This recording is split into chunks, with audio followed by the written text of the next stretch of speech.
दाऊद गुस्से में आकर पिया से कहता है, तुमने अच्छा नहीं किया, अब देखना तुम्हारे साथ क्या होता है।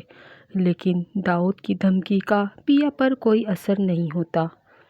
उसी वक्त अदालत से असलम को रिहाई मिल जाती है। सामल और पिया जैसे ही असलम को लेकर बाहर निकलते हैं, मीडिया वाले उन्हें चारों तरफ से घेर लेते हैं। एक रिपोर्टर असलम से पूछता है, क्या ये सच है, आप पर जो केस हुआ है वो दाऊद ने करवाया है?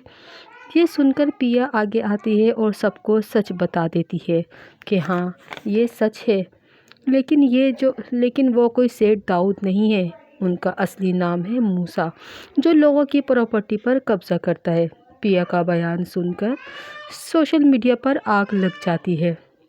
जब मूसा ये खबर सुनता है तो वो गुस्से में पागल हो जाता है और अपने आदमियों से कहता है कि मुझे पिया ज़िंदा नहीं चाहिए, पिया को जान से मार दो। दूसरी तरफ सावल पिया और असलम को अपनी गाड़ी में बिठाकर किसी सेफ जगह पर ले जाना चाहता है। इसी लम्हे मूसा के आदमी सावल की गाड़ी पर फायर कर देते हैं। एक गोली शीशा तोड़ते हुए पिया को लग जाती है। पिया खून से लथपथ बेहोश हो जाती है।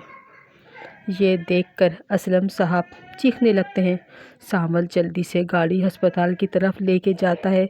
अस्पताल पहुंचते ही डॉक्टर खून का बंदोबस्त करने को कहते हैं क्योंकि पिया की जान को ख़तरा होता है। तो सावल कहता है, मेरा और पिया का ग्रुप एक ही है। उधर डीसी को मूसा के ख़िलाफ़ सबूत मिल जाता है। वो फ़ौरन मूसा को गिरफ़्तार करने का वारंट जारी करता है। मूसा ये सुनकर फ़ौरन एयरपोर्ट की तरफ भागता है।